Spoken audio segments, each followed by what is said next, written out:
समय सबका आता है। सुषमा और उसका बेटा इस पूरी दुनिया में एक दूसरे के एकमात्र सहारा थे। सुषमा के पति देश की सीमाओं की रखवाली करते हुए शहीद हो गए थे। भरी जवानी में सुषमा विधवा हो गई थी और उसकी गोद में था 2.5 साल का प्रतीक।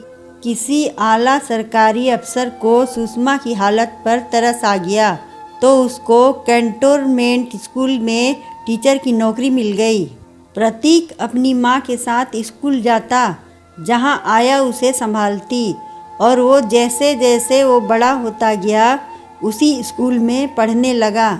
ऐसा नहीं था कि परिवार वालों ने उनसे पल्ला झाड़ लिया हो, पर सुषमा एक स्वाभिमानी और मेहनती औरत थी। वो मुफ्त की नहीं, मेहनत की रोटी खाना चाहती थी। उसने प्रतीक को भी बचपन से यही तो सिखाया था कि भले ही कितनी भी विषम परिस्थितियां क्यों न हो, कभी खुद पर से विश्वास मत हटाना और न हार के बैठना। प्रतीक को कुछ भी समझाना व्यर्थ था, क्योंकि वो तो अपनी माँ की मेहनत और संघर्षों का प्रत्यक्ष साक्षी था। और कहते भी हैं कि जो बच्चा देखता है वही सीखता है। प्रतीक ने मन ही मन ठान लिया था कि बड़े होकर एक काबिल अफसर बनेगा और अपनी माँ के संघर्षों को व्यर्थ नहीं जाने देगा। माँ बेटा चैन का जीवन बिताने लगे। इन सालों में सुषमा की मेहनत और लगन ने उसे स्कूल की प्रिंसिपल का ओहदा भेंट स्वरूप दिया, जिसे उसने सहर्ष पूरी जिम्मेदारी के साथ स्वीकार किया। सुषमा का संपूर्ण जीवन उसके विद्यार्थियों के लिए एक मिसाल था। आज प्रतीक के पिता का श्राद्ध था।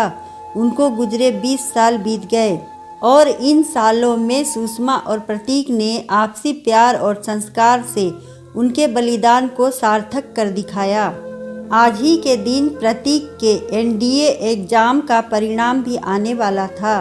वो बहुत चिंतित था और घर के आंगन के न जाने कितने चक्कर अभी तक लगा चुका था।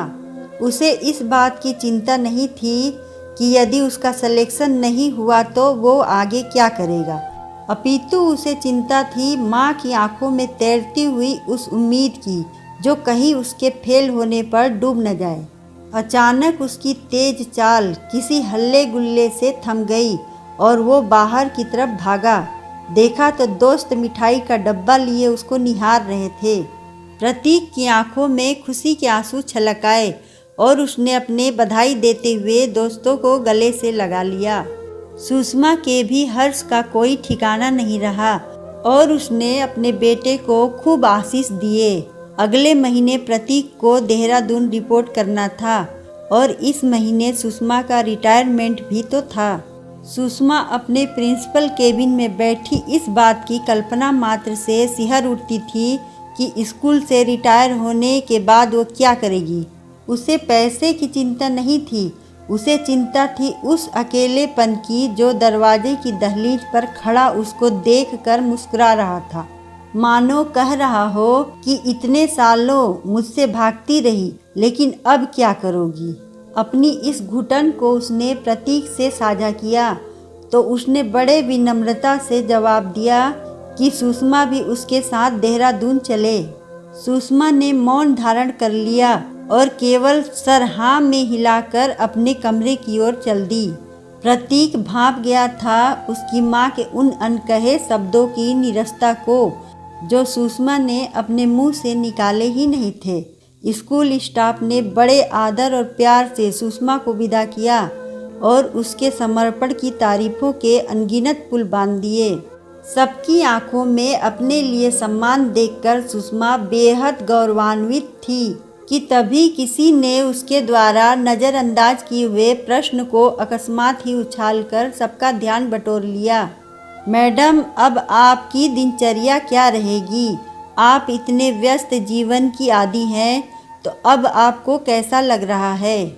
इस प्रश्न का जवाब सुषमा के पास भी नहीं था, सो उसने नहीं जानती कहकर उस प्रश्न का गला दबा दिया। प्रतीक और सुषमा देहरादून आ गए। नए नए लोग और नए नए शहर में सुषमा काफ़ी खुश थी। 30 सालों की नौकरी और बेटे की परवरिश ने मानो उसे पुराने शहर से बांध रखा था। लेकिन आज वो आज़ाद थी। कोई जिम्मेदारी नहीं, कोई टेंशन नहीं। प्रतीक अपनी एकेडमी में ही रहता था और छुट्टी वाले दिन माँ के पास आ जाया करता था। इस बीच सुषमा ने देहरादून का कोना कोना खंगाल लिया था। बेटे की व्यस्तता के चलते वो खुद ही घूमने निकल जाती और दिन ढले घर में घुसती। और अब तो सब कुछ देख लिया था उसने, और बुढ़ापे का शरीर रोज रोज घूमने की इजाज़त भी तो नहीं देता। घर की खामोशी ने हर कोने में अपने पैर पसार लिए और अब सुषमा को लगा जैसे वो बिल्कुल अकेली है। जिस अकेलेपन से वो इतने सालों से भाग रही थी, उसने आखिरकार उसे अपनी आगोश में ले ही लिया और वो चुप रहने लगी। प्रतीक ने माँ के अकेलेपन को जानकर एक दिन पूछा, माँ क्या आपके लिए अपने सर से बात करके जॉब का इंतज़ाम करवा दूँ? स्कूल में आपका मन लगा रहेगा, लेकिन आप थक जाया करेंगी। कोई जल्दी नहीं है, आराम से सोचकर बता देना माँ। और प्रतीक अगले दिन फिर एकेडमी चला गया। सुषमा सोच में पड़ गई कि उसे अपने लिए क्या करना चाहिए। बची हुई जिंदगी वो बेटे पर आश्रित रहकर नहीं बिताना चाहती थी। कुछ दिनों बाद उसने प्रतीक से घर में ट्यूशन क्लासेस चलाने की इच्छा जताई और सारा इंतजाम हो गया। घर के बाहर ट्यूशन क्लासेस का बोर्ड लग गया। छत पर एक बड़े से कमरे का निर्माण हो गया, जहां ब्लैक बोर्ड और चाक के साथ साथ प्रोजेक्टर की भी व्यवस्था थी।